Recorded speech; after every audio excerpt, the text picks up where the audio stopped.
Good morning friends. Crack UPSC exam YouTube channel में आप सबका हार्दिक स्वागत है। मित्रों, आज है 18 जून और 18 जून 2021 के रिलेटेड जितने भी करंट अफेयर्स के मोस्ट इंपोर्टेंट क्वेश्चन बनेंगे वो हम इस वीडियो में डिटेल में डिस्कस करेंगे। मित्रों, हमने ये करंट अफेयर्स के question the Hindu, PAB, Indian express, financial express, Dainik Jagran जैसे इंडिया के लीडिंग न्यूज़पेपर में से लिए, ताकि आपकी हर गवर्नमेंट एग्जाम के लिए महत्वपूर्ण बन सके, साथ ही में आपके नॉलेज में इंक्रीमेंट लाने के लिए और देश और दुनिया में रोज बरोज कैसी घटनाएं घटती है इन सब के बारे में जानने के लिए भी ये करंट अफेयर्स के क्वेश्चन बहुत ही ज़्यादा महत्वपूर्ण है। और हाँ मित्रों, अगर आपको वीडियो अच्छा लगता है तो वीडियो को लाइक करना, शेयर करना और चैनल को सब्सक्राइब करना मत भूलिएगा। साथ ही में बेल आइकन का बटन जरूर दबा देना ताकि हमारे वीडियो की नोटिफिकेशन आप सबको मिल सके। तो चलिए शुरुआत करते हैं मित्रों आज का पहला क्वेश्चन से। आज का पहला क्वेश्चन है, हाल ही में आई रिपोर्ट के अनुसार होलसेल इन्फ्लुएंस कितना रहा है, कितने प्रतिशत रहा है? तो इसका आंसर है सी 12.94%।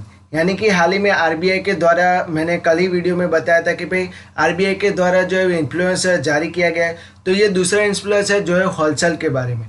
तो हाल ही में आई होलसेल इन्फ्लुएंस रिपोर्ट के अनुसार होलसेल इन्फ्लुएंस 12.94% जो है वो रहा है। Okay, department for promotion and industries and internal trade के द्वारा यह रिपोर्ट जो है वो जारी की गई है। ओके, और department for promotional of industry and internal trade के बारे में हम बात करें तो इसकी स्थापना कब हुई थी? 1988 को। और ये किस मंत्रालय के अंतर्गत कार्य करता है? तो ये कॉमर्स एंड ट्रेड मंत्रालय के अंतर्गत कार्य करता है। ओके, तो चलते हैं नेक्स्ट क्वेश्चन की तरफ। ग्लोबल योग कॉन्फ्रेंस 2021 किसके द्वारा एड्रेस किया गया है? तो इसका आंसर है बी, डॉक्टर हर्षवर्धन सिंह। तो हाल ही में मित्रों ग्लोबल योग कॉन्फ्रेंस 2021 जो है वो एड्रेस किया गया है और डॉक्टर हर्षवर्धन सिंह ने इसकी अध्यक्षता की है। आप सब जानते ही होंगे कि जून महीने के 21 जून को इंटरनेशनल योगा डे जो है वो मनाया जाता है। ओके, आज कौन सी तारीख हुई? 18 हुई। अब 21 जून को मित्रों इंटरनेशनल योगा डे जो है वो मनाया जा रहा है। इससे पहले मित्रों ये ग्लोबल योग कॉन्फ्रेंस जो है वो डॉक्टर हर्षवर्धन के द्वारा एड्रेस की गई है। डॉक्टर हर्षवर्धन सिंह मित्रों हमारे आरोग्य मंत्री भी है, हेल्थ मिनिस्टर भी है, उनके पास विज्ञान मंत्रालय भी उनके पास है, और बात करें तो पृथ्वी मंत्रालय भी उनके अंतर्गत ही आता है। ओके, और इस इवेंट किसके द्वारा चलाई गई है? तो मित्रों जो मुखर्जियान योग संस्थान है उसके द्वारा जो है ये इवेंट जो है वो चलाई गई है। ओके, चलते हैं नेक्स्ट क्वेश्चन की तरफ। हाल ही में राजप्रभा नामक त्यौहार किस राज्य में मनाया गया है? तो इसका आंसर है ए, ओडिशा। तो हाल ही में मित्रों ओडिशा में राजप्रभा नामक एक त्यौहार जो है वो मनाया गया है। ओके, अब ये त्यौहार मित्रों वर्षा ऋतु की आने की खुशी में हर साल जो है वो मनाया जाता है। अब उड़ीसा में मनाया गया है तो उड़ीसा के बारे में जान लेते हैं मित्रों। आप मैप में देख सकते हैं, ये रहा उड़ीसा। उड़ीसा की कैपिटल क्या है? भुवनेश्वर। उड़ीसा के चीफ मिनिस्टर कौन है? नवीन पटनायक। और उड़ीसा के गवर्नर कौन है? तो गणेशी लाल प्रेजेंट टाइम पे मित्रों उड़ीसा के गवर्नर है। ओके, और मित्रों मैंने 2 दिन पहले आप सबको बताया था कि उड़ीसा में मित्रों ऑपरेशन ओलिविया नाम का जो एक ऑपरेशन वो चलाया गया है कछुओं का रक्षण करने के लिए। और ये किसके द्वारा चलाया गया था? तो इंडियन कोस्ट गार्ड के द्वारा, भारतीय तटरक्षक के द्वारा जो मित्रों ये ऑपरेशन ओलिविया उड़ीसा में चलाया गया है। ओके, चलते हैं नेक्स्ट क्वेश्चन की तरफ। हाल ही में किसने पोलैंड ओपन में गोल्ड मेडल जीता है? तो इसका आंसर है डी, विनेश फोगट। तो हाल ही में मित्रों विनेश फोगट ने पोलैंड ओपन में गोल्ड मेडल जीतकर ओलंपिक का जो टिकट है वो उन्होंने जीत लिया है। अब वो ओलंपिक में भी खेल सकती है। ओके, और उन्होंने मित्रों रेसलिंग में 53 केजी वर्ग में ये गोल्ड मेडल उन्होंने जीता है। ओके, अब पोलैंड में ये आयोजित किया गया था तो पोलैंड के बारे में जान लेते हैं मित्रों। पोलैंड की राजधानी क्या है? वर्सोवा। पोलैंड की करेंसी क्या है? पोलैंडी जलोटी। और पोलैंड के प्रेजेंट टाइम पे प्रेसिडेंट कौन है? तो एंड्रेज डूडा प्रेजेंट टाइम पे मित्रों पोलैंड के प्रेसिडेंट है। आप मैप में भी देख सकते हैं मित्रों, ये रहा पोलैंड। ओके, चलते हैं नेक्स्ट क्वेश्चन की तरफ। हाल ही में किसका 42वां सत्र का आयोजन किया गया है, किस संगठन का? तो इसका आंसर है मित्रों BFAO यानी कि फूड एंड एग्रीकल्चर ऑर्गेनाइजेशन का इस साल 42वां सत्र जो है वो आयोजन किया गया है। इसके बारे में हम बात करें तो यह पहली बार होगा कि फूड एंड एग्रीकल्चर जो ऑर्गेनाइजेशन की जो समिट है वो वर्चुअली आयोजित की गई थी। ओके, फूड एंड एग्रीकल्चर संगठन के बारे में हम बात करें तो प्रति 2 साल में यह जो समिट है वो आयोजित की जाती है। ओके, और यह FAO का सर्वोच्च स्थायी निकाय बॉडी है यानी कि गवर्निंग बॉडी है। ओके, इस सम्मेलन में संगठन की नीतियों का निर्धारण, बजट के लिए मंजूरी और खाद्य एवं कृषि के मुद्दों पर सदस्य देशों के लिए जो सिफारिश देने ऐसे महत्वपूर्ण कार्य जो है वो किए जाते हैं। इस सम्मेलन में क्या होता है तो एक तो जो फूड एंड एग्रीकल्चर ऑर्गेनाइजेशन उनकी नीतियों में कोई बदलाव लाना तो उसके बारे में चर्चा होती है, बजट के बारे में मंजूरी मिलती है और अन्य मुद्दों पर जो एग्रीकल्चर के जो अन्य मुद्दे उन पर भी इस सम्मेलन में चर्चा की गई थी। हाल ही में मित्रों 2020 से लेकर 2031 तक 22 से लेकर 31 तक की जो है रणनीतिक रूपरेखा है वो फूड एंड एग्रीकल्चर ऑर्गेनाइजेशन के द्वारा तैयार की गई है। ओके, इस रूपरेखा में क्या बताया गया है तो इसका फ्रेमवर्क का उद्देश्य किसी को भी पीछे नहीं छोड़ते हुए बेहतर उत्पादन, बेहतर पोषण, बेहतर पर्यावरण और बेहतर जीवन के लिए कृषि खाद्य प्रणालियों को अधिक कुशल, अधिक सरल, अधिक समावेशी, अधिक लचीला और अधिक संवहनीय प्रकार में परिवर्तन करने के लिए सतत विकास एजेंडा 2030 में यह सहयोग करना है। तो इस साल का मित्रों यह जो है उद्देश्य रखा गया है। ओके, यह 4 बेहतर उद्देश्य है। एक तो sustainable development goals, sustainable development goals का जो पहला, दूसरा, 10वां इन सबको हासिल करने के लिए मित्रों हाल ही में इस सिद्धांत को अभिव्यक्त किया गया है। ओके, अब FAO, तो FAO के बारे में हम मित्रों जान लेते हैं कि फूड एंड एग्रीकल्चर ऑर्गेनाइजेशन की स्थापना कब हुई थी 1948 में। इसका मुख्यालय कहाँ पे? इटली की कैपिटल रोम में है इसका मुख्यालय।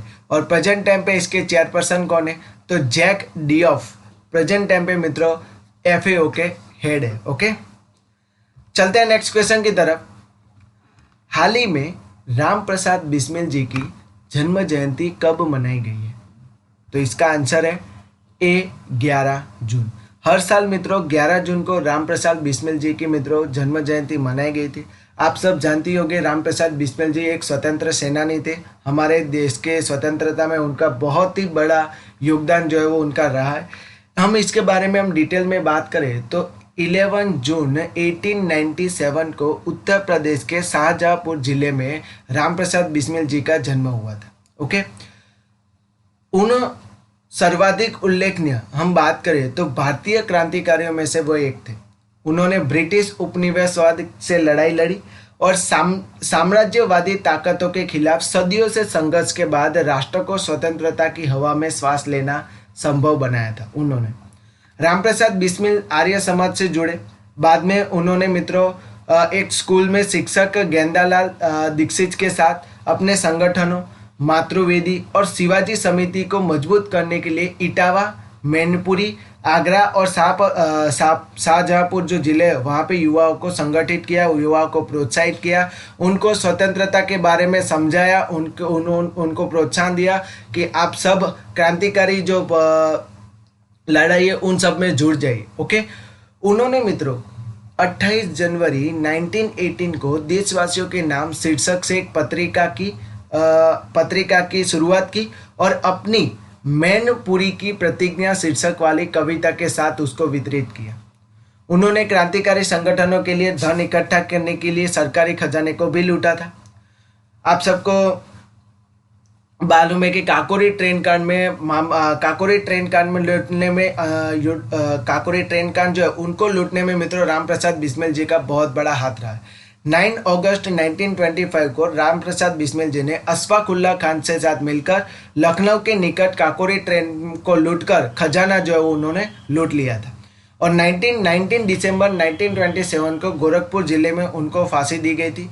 क्यों फांसी दी गई थी? क्योंकि काकोरी ट्रेन कांड में उनका नाम आया था और इसलिए उनको फांसी की सज़ा सुनाई गई थी और 1927 को उनको फांसी की सज़ा दी गई थी। राप्ती नदी के तट पर उनका अंतिम संस्कार किया गया और यह स्थान मित्रों राजघाट के नाम से आज जाना जाता है। ओके, तो मित्रों ये रहा राम प्रसाद बिस्मिल जी का पूरा हिस्ट्री, बराबर, इतिहास, जो आपके एग्जाम के लिए बहुत ही ज़्यादा महत्वपूर्ण है। ओके, क्योंकि काकोरी ट्रेन का बहुत ही ज़्यादा एग्जाम में पूछा जाता है। फिर उनको लूटने में कौन कौन राम प्रसाद बिस्मिल जी के साथ थे, तो अशफाक उल्लाह खान थे।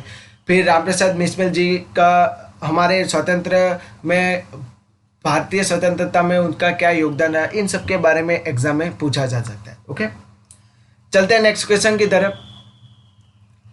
पासीएफ एक अंतरराष्ट्रीय सहयोगी किसकी परियोजना है? तो यह परियोजना किसकी है? तो मित्रों इसका आंसर है डी, आकाश सर्वेक्षण। तो हाल ही में मित्रों आकाश सर्वेक्षण के लिए वैज्ञानिकों के द्वारा एक पासीएक्स परियोजना है वो शुरू की गई। अब इसके बारे में हम डिटेल में चर्चा करें तो पासीएक्स यानी कि पोलर एरियाज स्टेलर इमेजिंग इन पोलराइजेशन हाई एक्यूरेसी एक्सपेरिमेंट्स, ये इसका फुल फॉर्म है। ओके, इसे हम शॉर्ट में पासीएक्स कहते हैं। यह एक अंतर्राष्ट्रीय सहयोगी आकाश सर्वेक्षण परियोजना है। इस प्रोजेक्ट के तहत वैज्ञानिकों का लक्ष्य लाखों तारों से निकलने वाले प्रकाश में होने वाले ध्रुवीयकरण का अध्ययन करना है। ओके, इस सर्वेक्षण की क्रियाविधि में बारे में बात करें तो उत्तरी और दक्षिणी आसमान को एक साथ देखने के लिए दो हाईटेक ऑप्टिकल पोलरीमीटर्स का उपयोग किया जाएगा।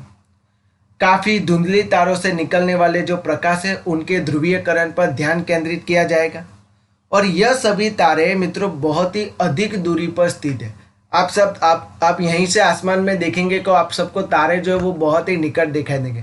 एक्चुअल में वो तारे निकट नहीं है, वो बहुत ही ज़्यादा लाखों अरबों किलोमीटर जो है वो एक दूसरे से बहुत ही दूर है और वो अभी तक उनके ध्रुवीयकरण संकेतों का व्यवस्थित रूप से अध्ययन नहीं किया गया और इसीलिए मित्रों इन तारों की GAIA उपग्रह के द्वारा की गई माप के ज्ञान की जो है वो माप लिया जाएगा। ओके, और इन आंकड़ों का संयोजन करते हुए खगोलविद ने वाइड एरिया लीनियर ऑप्टिकल पोलोमीटर्स नामक एक अत्याधुनिक पोलोमीटर उपग्रह का जो है वो विस्तृत आकाश क्षेत्रों में अंतर माध्यम की एक चुंबकीय क्षेत्र ट्रोमोग्राफी मैपिंग जो है वो करेंगे और उससे वो लोग पता लगाएंगे कि तारों के बीच में से जो प्रकाश निकलता है उसका अध्ययन वो लोग करेंगे कि कैसे वो हमारे पृथ्वी पर आते हैं, कैसे वो अन्य ग्रहों पे जाते हैं और कैसे उनका ध्रुवीयकरण होता है। इन सब के बारे में पता लगाने के लिए हाल ही में वैज्ञानिकों के द्वारा मित्रों